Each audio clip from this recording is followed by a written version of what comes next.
Hi friends, good evening to everyone. Welcome to smart stop loss trading channel. Friends, ఈరోజు bank నిఫ్టీని మనం observe చేసుకుంటే smart money concepts ద్వారా ఎటువంటి entries వచ్చాయో మనం ఈరోజు క్లాస్లో మనం ఎక్స్ప్లెయిన్ చేసుకుందాం ఫ్రెండ్స్.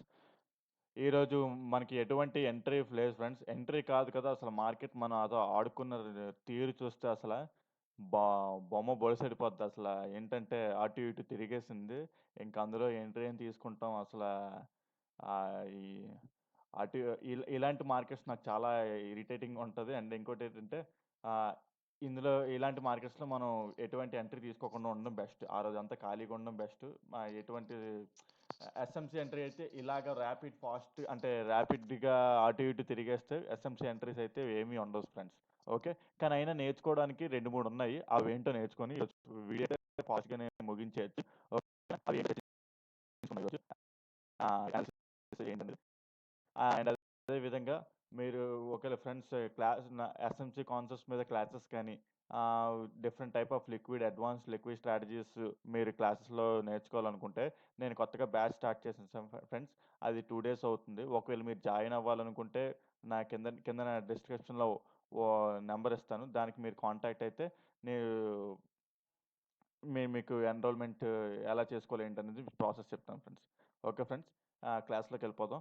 ఈ ఈరోజైతే ఎటువంటి ఎంట్రీ లేదు ఫ్రెండ్స్. ఉన్నది ఒక ఎంట్రీ ఉన్నది. అదైతే స్టాప్ లాస్ హిట్ అయింది. అదేంటంటే నిన్న క్లాస్‌లో చెప్పానమాట. ఆ ఎంట్రీ అక్కడ తీసుకుందామని. కాకపోతే స్టాప్ లాస్ హిట్ అయినా మళ్ళీ అదే మనం అనుకున్న ట్రేడ్‌లోనే ఎళ్ళిపోయింది. మళ్ళీ మైన్యూట్‌గా స్టాప్ లాస్ హిట్ అయ్యి మళ్ళీ మన డైరెక్షన్‌లోనే ఎళ్ళిపోయిందన్నమాట. Of course once stop loss hits అంతే. ఇంక మనం దాన్ని మన డైరెక్షన్‌లో ఎళ్ళిపోయినా మనం ఏం చేయలేం. ఏడుస్తూ కూర్చోడం అంతే తప్ప. ఓకే. అదేంటి ఎలాగనేది మనం ఎక్స్‌ప్లెయిన్ చేసుకుందాం ఫ్రెండ్స్. ఫ్రెండ్స్, మీకు చెప్పాను కూడా నిన్న నేను.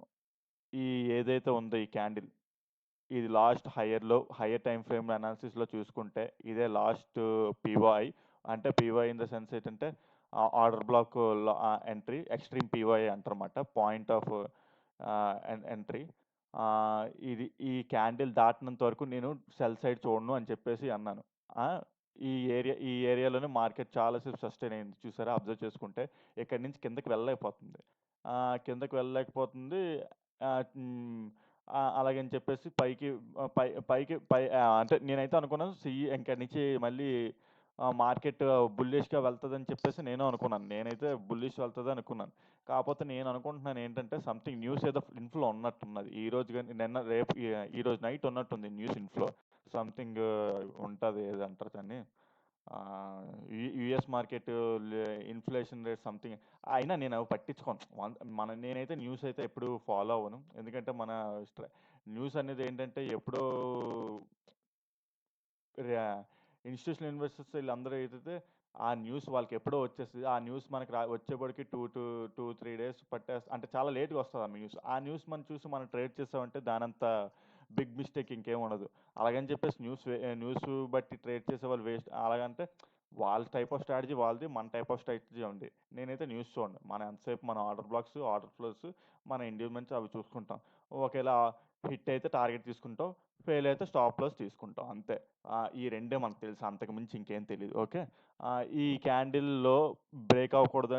ఆ బ్రేక్ అయ్యేంత వరకు నేను బుల్లిష్ ట్రెండే తీసుకుందాం అనుకున్నాను. అండ్ ఇక్కడ నిన్న 1 మినిట్ టైమ్ ఫ్రేమ్‌లో మీకు మార్నింగ్ ఒకేళ ఫ్లాట్‌గా ఓపెన్ అయితే ఇక్కడ ఒక ఎంట్రీ ఉంటదని చెప్పేసి చెప్పాను. ఆ ఎంట్రీ కూడా ట్రిగ్గర్ అయిందన్నమాట. ఆ ఎంట్రీ ట్రిగ్గర్ అయ్యి ఒక 20 పాయింట్స్ స్టాప్ లాస్ ఎంతో తిని మళ్ళీ వెంటనే ర్యాపిడ్‌గా ఈ గ్రీన్ క్యాండిల్ మూవ్‌మెంట్ ఇచ్చింది. ఎందుకంటే ఇది దాటలేదు. ఈ ఏదైతే ఉందో ఇది అల్టిమేట్ ఇది లో. ఇదుందా? ఇది అల్టిమేట్ లో ఇది. ఆ లో అయితే తినలేదు. అప్పటికి ఇంకా తినలేదు. కాపోతే ఏంటంటే మరి ఈ క్యాండిల్ అంతా పెట్టుకోలేం కదా! ఒకేళ ఈ క్యాండిల్ అంతా పెట్టుకొని ఉండుంటే మనకి స్టాప్ లాస్ అయితే హిట్ అవ్వదు. యాక్చువల్లీ చెప్పాలంటే ఈ ఈ ఏరియాకొచ్చిందనుకోండి. ఈ ఏరియాకొచ్చినప్పుడు ఇక్కడ ఈ ఏరియాకొచ్చినప్పుడు మనం ఎంట్రీ తీసుకుంటాం. ఇదంతా స్టాప్ లాస్ పెట్టుకుంటాం. కాపోతే అదంతా పెద్ద స్టాప్ లాస్ అయిపోతది. సో, ఈ సైడులోని 1 మినిట్ టైమ్ ఫ్రేమ్‌లోకెళ్ళి అక్కడ తగ్గట్టు ఒక మార్కెట్ అనాలిసిస్ చేసుకొని మనం ఏంటంటే 1 మినిట్ టైమ్ ఫ్రేమ్‌లో ఎంట్రీ తీసుకుంటాం మాట. ఓకే. అది స్టాప్ లాస్ హిట్ అయిపోయినా సరే ఇంకోటి ఇక్కడ ఇది బ్రేక్ అయ్యేంత వరకు ఇంకో ఎంట్రీ తీసుకుంటాం మాట. కాపోతే ఇక్కడ చాలా ర్యాపిడ్ మూవ్‌మెంట్ వచ్చింది. నేను అప్పటికి ఇంక అనుకున్నానన్నమాట. సంథింగ్ ఏదో ఫేక్ మూవ్ ఇది. అంటే కిందకెళ్ళడానికి అంటే ఇక్కడి నుంచి ఏంటంటే ఇక్కడ చాలామంది బయర్స్ ఇక్కడ ఏంటంటే అసల ఛాన్స్ ఇవ్వట్లేదు కిందకి వెళ్ళడానికి. ఆ బయర్స్ ఎందుకంటే ఒక ఫేక్ మూవ్ ఇవ్వాలి. అంటే ఎస్ఎంసీ ఎంట్రీ ఇక్కడ ఏంటంటే ఇది అంటే ఫెయిల్ అవ్వకపోయినాను ఇంత పెద్ద మూవ్ అయితే నేనైతే నమ్మను. ఇంత పెద్ద అంటే ఒక క్యాండిల్‌లోనే చూడండి దాదాపు 500 పాయింట్స్ వచ్చింది. ఒక క్యాండిల్‌లోనే. నేనైతే అంత మూవ్‌ని నమ్మను. ఎంత సరే ఇలా మూవ్ అయిపోయినా సరే, ఒకవేళ మనకింత మూవ్ అయిపోయినా సరే, ఇటు సైడ్ ఏంటంటే పుల్ బ్యాక్స్ ఉండవు. పుల్ బ్యాక్స్ ఉండకపోతే మనం ఏంటి, మనం అసలు ఆర్డర్ ఫ్లోని, ఆర్డర్ బ్లాక్‌ని తీసుకోలేం కదా! ఆ! ఇంత ఎళ్ళిపోయింది కదా! నేను అప్పటికి సంథింగ్ ఏదో ఫేక్ మూవ్ ఇది అంటే కిందకి వెళ్ళడానికి లిక్విడిటీ సరిపోవట్లేదు. ఇది బ్రేక్ చేయడానికి వాటికి లిక్విడిటీ సరిపోవట్లేదు. ఏదైతే ఉందో ఇక్కడ. సో, ఇక్కడికెళ్లారనుకోండి, మామూలు రిటైల్ ట్రేడర్స్ అందరూ ఏమనుకుంటారు, ఇక్కడంతా బుల్లిష్ మూవ్ వచ్చింది కదా! ఇంక రెడీ అవుతారన్నమాట. కాల్స్ పట్టుకొని రెడీగా ఉంటారు. ఇక్కడన్నీ ఏంటంటే ఆహ్, కాల్స్ పట్టుకొని రెడీ ఉంటారు కదా! ఈ ఏరియాస్‌లో అన్నీ స్టాప్ లాస్ అంటే బయింగ్ స్టాప్ లాస్ ఉంటాయన్నమాట. వన్స్ అది హిట్ అవ్వగానే చూసారా ఎంత ర్యాపిడ్ ఫాస్ట్ ఇక ఈ ఏరియా అంతా బై స్టాప్ లాస్ ఉన్నాయి. వన్స్ అది హిట్ అవ్వగానే ర్యాపిడ్ స్టాప్ లాస్ మూవ్‌మెంట్ అంటే. అదే విధంగా నిన్న ఇంకో ఎంట్రీ టైప్ కూడా చెప్పానన్నమాట మీకు. నిన్న క్లాస్‌లోనే మీకు ఎంట్రీ టైప్ చెప్పాను. ఒకేళ ఈ 2 ఈక్వల్ లోస్ ఉన్నాయి కదా! ఈ ఈక్వల్ లోస్ అంటే చాలామంది సపోర్ట్ కింద అనుకుంటారు. ఓకే. సపోర్ట్ అనుకోవచ్చు, ఏదైనా అనుకోవచ్చు. తర్వాత అయితే ఏమవుతదంటే క్యాండిల్ కిందకి వెళ్ళినట్టే వెళ్ళి పైకి ఇలా మీకైతే ఇలా క్లోజ్ అయిందనుకోండి. అంటే ఈ లోస్ ఇదైతే సపోర్ట్ ఉందో, ఈ లో ఏదైతే ఉందో దాని పైన క్యాండిల్ క్లోజ్ అయితే మళ్ళీ మార్కెట్ స్ట్రక్చర్ చేంజ్ అయ్యే ఛాన్స్ ఉంటది అని చెప్పేసి నిన్న క్లాస్‌లోనే మీకు చెప్పాను. కావాలంటే చూసుకోండి. లాస్ట్‌లో ఒక 10 మినిట్స్ నిన్న నిన్న క్లాస్‌లో లాస్ట్ 10 మినిట్స్‌లో చెప్పాను. సేమ్ ఎగ్జాక్ట్‌గా అలాగే జరిగింది. మీరు చూసుకుంటే క్యాండిల్ కిందకి వెళ్ళినట్టే వెళ్ళి సడెన్‌గా ఇంకా ఆ క్యాండిల్‌లోనే పైకొచ్చేసింది. దీన్నే లిక్విడిటీ ఈట్ అని క్యాండిల్ అంటారన్నమాట. మొత్తం లిక్విడిటీని స్వీప్ చేసేసింది. ఇక్కడున్న ఫిష్ అంతా. ఇకంతా అంటే ఇక్కడ ఇది అలా పడిపోగానే జనరల్‌గా అదే మళ్ళీ ఇంకో ట్రాప్ మాట. ఇక్కడో ట్రాప్ ఏసారు, ఇక్కడో ట్రాప్ ఏసారు. ఇక్కడేంటంటే ఇక్కడ ఇది అలా పడిపోగానే okay. Main resistance support break అయిపోయింది. ఈ బ్రేక్ అయిపోగానే ఈ ఏరియాస్‌లో ఫుల్‌గా ఏదైతే ఉందో ఈ ఏరియాస్‌లో ఫుల్‌గా స్టాప్ లాసెస్ ఉంటాయన్నమాట. మళ్ళీ ఇలా పైకి ఇలా రాగానే ఈళ్ళందరూ స పిఈ స్టాప్ లాసెస్ అన్నీ హిట్ అయిపోయాయన్నమాట. ఇక ఈ ఏరియా అంతా స్టాప్ లాసెస్ హిట్ అయిపోయాయి. కాకపోతే ఆఫ్‌కోర్స్ ఈ ఏదైతే ఉందో ఇక్కడి వరకు టార్గెట్ వెళ్ళలేదు. ఇక్కడ అంటే టార్గెట్ అనుకున్నాను. సంథింగ్ నాకు తెలిసి ఇది కూడా పెద్దగా సస్టైన్ అవ్వకపోవచ్చేమో. రేపు అది 1 మినిట్ టైమ్ ఫ్రేమ్‌లో మనం ఒకసారి ఎక్స్‌ప్లెయిన్ చేసుకుందాం. ఇంక ఎక్స్‌ప్లెయిన్ చేసుకోవడానికి ఏం లేదు. మార్నింగ్ ఒక స్టాప్ లాస్ ఎక్కడైతే హిట్ అయిందో అది చెప్తాను. అంటే నిన్న మీకు చెప్పాను కదా! ఇక్కడ ఒక ఎంట్రీ తీసుకోవచ్చు. అంటే రేపు మార్నింగ్ ఫ్లాట్‌గా ఓపెన్ అయితే మార్కెట్ ఇదిగోండి ఫ్లాట్‌గానే ఓపెన్ అయింది. ఎందుకంటే ఇక్కడ ఇది డిమాండ్ జోన్. ఇది ఏదైతే ఉందో ఇదంతా డిమాండ్ జోన్. ఎందుకంటే 15 మినిట్స్ టైమ్ ఫ్రేమ్‌లో చెప్పాను కదా! ఈ క్యాండిల్ ఈ క్యాండిల్ లో వరకు డిమాండ్ జోన్ ఉంటది. అండ్ ఏంటంటే ఆ ఏరియా దగ్గర నుంచి నిన్న మార్కెట్‌లో ఇది చేంజ్ ఆఫ్ ది క్యారెక్టర్ జరిగింది. చేంజ్ ఆఫ్ ది క్యారెక్టర్ జరిగింది. అండ్ లాస్ట్ పుల్ బ్యాక్ ఇది.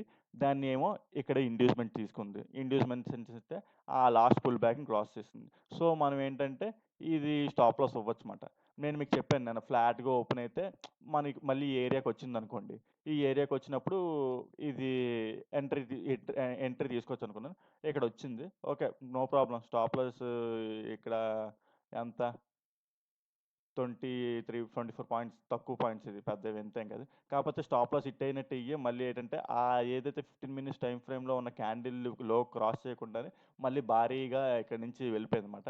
ఓకే. సమ్‌టైమ్స్ హ్యాపెన్స్ అది. ఏంటంటే నేనైతే ఎక్కడి నుంచి ఎలాంటి మూవ్ వస్తదేమో అని చూసాను గానీ, మరి మనం స్టాప్ లాస్ హిట్ చేసి అది అంత పెద్ద మూవ్ ఇచ్చింది. కాకపోతే ఇది ఫేక్ మూవ్ అని చెప్పేసి నేను ఎక్స్‌పెక్ట్ చేసి నేను ఇంకెటువంటి ట్రేడ్ ఈరోజైతే తీసుకోకుండా అలా మార్కెట్‌ని అబ్జర్వ్ చేస్తూనే ఉన్నానన్నమాట. ఓకే. ఇది ఈ స్టాప్ లాస్. ఓకే. ఈ స్టాప్ లాస్ హిట్ అయిపోయినా నిన్నొచ్చిన మన రిస్క్ రివార్డ్ నిన్న మీకు చెప్పాను ఈ ఎంట్రీ 1:10 రివార్డ్. దాన్ని చూసుకుంటే ఇలాంటి ఒక 10 స్టాప్ లాస్ హిట్ అయినా మనకి మనం ఇంకా ఏంటంటే మార్కెట్‌లో ఉండొచ్చుమాట. అంటే అలాగని చెప్పి 10 స్టాప్ లాస్ హిట్ అయిపోమని కాదు చెప్తున్నాను. జస్ట్ మార్కెట్‌లో అనేవి విన్నింగ్స్ ఉంటాయి. లూజింగ్స్ టైమ్స్ కూడా ఉంటాయని చెప్పేసి ఎగ్జాంపుల్స్ చూపిస్తున్నానన్నమాట. ఓకేనా? నెక్స్ట్ ఇంకో ఎంట్రీ ఏమైనా ఎక్స్‌టెండ్ పాసిబుల్ ఛాన్స్ ఉన్నది అంటే యాక్చువల్లీ చెప్పాలంటే ఇది ఇలాగెళ్ళిపోయింది కదా! ఇప్పుడేంటంటే ఇది break of the structure, change of the character, break of the structure అది కూడా డిమాండ్ జోన్ నుంచి వెళ్ళింది. సేమ్ ఇందాకలా పాత కథే సేమ్. ఇంకోటేంటంటే చాలా ర్యాపిడ్ మూవ్‌మెంటం. ఆఫ్‌కోర్స్ నేనైతే అంటే యాక్చువల్లీ చెప్పాలంటే జనరలైజ్‌గా అంటే మనం ఎంట్రీ కోసం అంటే చెప్పాలంటే ఇదిగోండి ఇదొక హైయర్ హై కింద ఎందుకు క్రియేట్ అయిందంటే ఇక్కడ లాస్ట్ పుల్ బ్యాక్ ఇది. లాస్ట్ పుల్ బ్యాక్‌ని అది క్రాస్ చేసింది. లాస్ట్ పుల్ బ్యాక్‌ని క్రాస్ చేస్తే ఇది లాస్ట్ హైలో అండ్ ఇది ఒక ఆర్డర్ బ్లాక్ అవుతుందన్నమాట. కాకపోతే మీరు ఇలా ఈ ఆర్డర్ బ్లాక్ తీసుకుందామన్నా సరే మీరు తీసుకోలేరు. ఎందుకంటే మార్కెట్ ఈ ఏరియాకొచ్చేసరికి ఎంత ర్యాపిడ్‌గా ఫాలో అయిందంటే అసలు ఆర్డర్ ట్రిగ్గర్ అవ్వదు కూడా మీకు అంత అంటే అంత ఫాస్ట్‌గా. నేను కూడా చూసాను. ఓకేలా అంటే ఇక్కడ తక్కువ పాయింట్సే కదా! ఎంత మహా అయితే అంటే ఇక్కడి వరకు వచ్చిందంటే ఫేకే. ఎందుకంటే ఇంతవరకు ర్యాపిడ్‌గా ఎళ్ళిపోయిన మార్కెటు అది ఇది ఇది ఇక్కడి వరకు రావడం అనేది కొంచెం ఫేక్ మాట. అది ఇక్కడి వరకు రాదు యాక్చువల్లీ చెప్పాలంటే. వచ్చినా మనం అంత ఈజీగా తీసుకోకూడదు. ఎందుకంటే ఇక్కడుంది కదా! ఈ ఆర్డర్ ఫ్లోని టచ్ చేసి మళ్ళీ మార్కెట్ పైకెళ్ళిపోవాలి యాక్చువల్లీ చెప్పాలంటే. ఇది ఉంది కదా! ఇది ఆర్డర్ ఫ్లో మాట. ఇది ఆర్డర్ ఫ్లో ఎందుకంటే ఏదైతే ఈ ర్యాలీ వచ్చిందో ఈ అప్ సైడ్ ర్యాలీ దానికి ముందున్న డౌన్ సైడ్ ర్యాలీని ఆర్డర్ ఫ్లో అంటారన్నమాట. అంటే డౌన్ సైడ్ ర్యాలీ ఇది. ఇక్కడ టచ్ చేసి మార్కెట్ పైకి వెళ్ళిపోవాలి. ఎందుకంటే ఆల్రెడీ ఒక సంథింగ్ 600, 700 పాయింట్స్ వెళ్ళిపోయింది. మళ్ళీ బాటమ్‌కి వచ్చిందంటే సంథింగ్ ఫేక్ అని అర్థం అది. ఇక్కడే టచ్ అయిపోయి మళ్ళీ పైకెళ్ళిపోవాలి యాక్చువల్‌గా. నేను అంటున్న ప్రకారం ఏంటంటే ఇక్కడ ఇది టచ్ అయ్యి మళ్ళీ ఇంకో హైయర్ హై క్రియేట్ చేయాలి. కానీ అక్కడ కాకుండా అలా కాకుండా ఇది కూడా ఫ్లాప్ చేస్తూ, ఫ్లెయిల్ చేస్తూ కిందకొచ్చిందన్నమాట. ఇక్కడ ఇక్కడ వచ్చింది. ఇక్కడికొచ్చిన తర్వాత సమ్మని పడిపోయిందిక. మన ఎంట్రీ తీసుకునే ఛాన్స్ కూడా ఇవ్వలేదు. ఓకే. అది అసలా ఇంకా ఆహ్, ఆ విధంగా ఏంటంటే మార్కెట్‌ని ఫేక్ చేసింది. సెకండ్ టైమ్ ఫేక్ మాట. ఫస్ట్ టైమ్ ఫేక్ ఇది. సెకండ్ టైమ్ ఫేక్ ఇది. ఆహ్, ఆహ్, సారీ. సెకండ్ టైమ్ ఫేక్ ఇది. ఫస్ట్ టైమ్ ఫేక్ ఇది. సెకండ్ టైమ్ ఫేక్ ఇది. సెకండ్ టైమ్ చెప్పాను కదా! 15 మినిట్స్ టైమ్ ఫ్రేమ్‌లో మీకు క్యాండిల్ స్వీప్ లిక్విడిటీ చూపించాను. అదే విధంగా ఇక్కడ ఏంటంటే ఆహ్, అప్ సైడ్ ఎంట్రీ ఇందులో ఇంటర్నల్ స్ట్రక్చర్‌లో అప్ సైడ్ ఎంట్రీ తీసుకుందామంటే ఎక్కడ మనకి పుల్ బ్యాక్ జరగలేదు. పుల్ బ్యాక్‌ని క్రాస్ చేసి ఇండ్యూస్‌మెంట్ జరగలేదు. సో, ఇక్కడ ఎటువంటి ఎంట్రీ లేదు. ఆహ్, నేనైతే రేపు అనుకుంటున్నాను. రేపు సెల్ సైడే ఉందాం అనుకుంటున్నాను. ఎందుకంటే మార్కెట్ స్ట్రక్చర్ చేంజ్ అయింది అనుకుంటున్నాను. నేనైతే ఇంక ఈ క్యాండిల్ నమ్మట్లేదు. నమ్మలేకపోతున్నాను. ఏమో చెప్పలేను. నాకైతే ప్రెజెంట్ అయితే ఎటు కాకుండా ఉంది. నేను అనుకుంటున్నాను ఇప్పుడు అనాలిసిస్ చేయడం కరెక్ట్ కాదు. ఐదర్ ఈ టాప్ అయినా లేచిపోవాలి. ఈ లో అయినా లేచిపోయిన తర్వాత మంచి ఎంట్రీస్ అయితే తీసుకుందాం అనుకుంటున్నాను. ఎందుకంటే అప్పటి వరకు ఒక క్లారిటీ లేదు. నేనెప్పుడు ప్రతిరోజు ఈవినింగ్ అదే మన క్లాసు లాస్ట్ 2 మినిట్స్ ఆర్ 3 మినిట్స్‌లో నెక్స్ట్ రోజు ఏమవుతదని చెప్పగలిగే ధైర్యం ఉంటది. కాకపోతే నాకు ఈ రోజైతే నాకు ఎటువంటి పిక్చర్ కనిపించట్లేదు. ఎందుకంటే ఆహ్, ఎక్కడ పుల్ బ్యాక్స్ అనేవి లేవు. దాని ఇండ్యూస్‌మెంట్స్ లేవు. అంతా ఇంటర్నల్ స్ట్రక్చర్ అయిపోయిందిది. ఇక్కడ పుల్ బ్యాక్ లేదు. ఇక్కడ మీరు చూసుకుంటే ఇక్కడ కూడా పుల్ బ్యాక్ లేదు. ఈ పుల్ బ్యాక్‌ని పోనీ క్రాస్ చేద్దామంటే ఇది అంతవరకు ఎళ్ళలేదు. అంతవరకు ఎళ్ళకుండా ఇక్కడ మళ్ళీ కింద డౌన్ అయిపోతుంది. ఇటు సైడ్ ఇది చూసుకుంటే ఇది నాకు తెలిసి ఇది బ్రేక్ అయిపోతదేమో నేనైతే ఎక్స్‌పెక్ట్ చేస్తుందయితే ఇది బ్రేక్ అయిపోతదేమో అనుకుంటున్నాను. ఈ లో బ్రేక్ అయిపోతది. అది అక్కడి నుంచి అంటే ఇక్కడేం జరిగిందంటే 1:30 అదే 2:30కి అదే 2:00 ఇక్కడ ఏం జరిగిందంటే ఇక్కడ చిన్న టైప్ ఆఫ్ ఎంట్రీ మాట. అంటే ఎంట్రీ అంటే ఇది నా స్టూడెంట్స్‌కే నేను చెప్తానన్నమాట యాక్చువల్‌గా చెప్పాలంటే. ఆహ్, ఇ ఇది type one type of entry మాట. ఏంటంటే అది మన స్టూడెంట్స్‌కి చెప్తాను. మీరు క్లాస్‌లో ఉన్నప్పుడు ఒకేలా వస్తే జాయిన్ అయితే మీకు అర్థమవుతది. సో, మీరెవరైనా నేర్చుకోవాలనుకుంటే నేర్చుకోవచ్చు. ఈ ఎంట్రీ మాట. ఈ ఎంట్రీ హిట్ అయింది. అంటే ట్రిగ్గర్ అయింది. ట్రిగ్గర్ అయిన తర్వాత మంచిగానే కిందకి మూవ్‌మెంట్ అవుతుంది. రేపు నేను అనుకుంటుంది ఏంటంటే, ఒకేళ రేపు ఫ్లాట్‌గా ఓపెన్ అయితే మార్కెట్ ఒకవేళ ఫ్లాట్‌గా ఈ ఏరియాస్‌లో ఓపెన్ అయితే ఈ ఇదొక ఫస్ట్ స్టాప్ లాస్ ఇవ్వచ్చు. కాపోతే అదే చెప్తున్నాను కదా! రేపైతే ఇది కన్ఫర్మ్ కాదు. ఇది కూడా నేను ఇవ్వను. రేపైతే నేనైతే నా ఎప్పుడైనా సరే ప్రయారిటీ టార్గెట్ ఏంటంటే రేపైతే ఐదర్ ఇదైనా పోవాలి. ఈ హై అయినా పోతే అప్పుడు అప్ ట్రెండ్‌లో ఉంటాను. ఐదర్ ఈ లో అయినా పోతే డౌన్ ట్రెండ్‌లో ఉంటాను. అప్పటి వరకు నాకు తెలిసి ఏ డెసిషన్ తీసుకోకుండా ఉండడం బెటర్. కొన్ని కొన్ని సార్లు ట్రేడ్ చేయకుండా ఉండడం కూడా మంచిదే. ఏదో కన్‌ఫ్యూజింగ్‌గా ఉండి ఏదో కసి మీద ట్రేడ్ తీసుకోవడం కంటే నార్మల్‌గా కూర్చొని మనీ సేవ్ చేసినట్టే కదా! ఆ! Okay friends. ఈ విధంగా ఈరోజు మార్కెట్ ఇలాగా ఉన్నది. మీకేమైనా అర్థం కాకపోయినా, ఏమైనా డౌట్స్ ఉన్నా, కాన్సెప్ట్స్ అర్థం కాకపోయినా కామెంట్ సెక్షన్‌లో మీరు నాకు మెన్షన్ చేస్తే దానికి ఎక్స్‌ప్లెయిన్ చేయడానికి ట్రై చేస్తాను. అదే విధంగా మీకు చెప్పాను కదా ఇందాకల ఆల్రెడీ మీరు క్లాసుల్లో ఒకవేళ చేరాలనుకుంటే ఆల్రెడీ రీసెంట్‌గా 2 డేస్, 3 డేస్ అవుతుందన్నమాట బ్యాచ్ స్టార్ట్ అయ్యి. మీరు ఒకవేళ SMC concepts or different type of liquidity advance strategies మీరు నేర్చుకోవాలనుకుంటే మార్కెట్‌లో నేను ఉండి అనాలిసిస్ చేసి ఎక్స్‌పీరియన్స్ అయిన స్ట్రాటజీస్ మీరు నేర్చుకోవాలనుకుంటే నేను కిందన డిస్క్రిప్షన్‌లో ఉన్న నా నంబర్ ఇస్తాను. దానికి మీరు కాంటాక్ట్ అవ్వచ్చు. మీకు క్లాసెస్ ఎలాగ అప్రోచ్ అవ్వాలి ఏంటనేది మీరు ఫోన్ ఆర్ వాట్సాప్‌లో నాకు నేను తెలియజేస్తాను. Okay friends. అదేవిధంగా మీకు ఈ వీడియో నచ్చినట్టయితే లైక్ చేయండి ఫ్రెండ్స్. అలాగే సబ్స్క్రైబ్ కూడా చేయండి ఫ్రెండ్స్. అదేవిధంగా మీ ఫ్రెండ్స్ ఎవరైనా ఉంటే వాళ్ళకి technical analysis and smart money concepts ఏవైనా నేర్చుకోవాలనుకుంటే వాళ్ళు షేర్ చేసినట్టయితే వాళ్ళకి హెల్ప్‌ఫుల్‌గా ఉంటుంది కదా ఫ్రెండ్స్.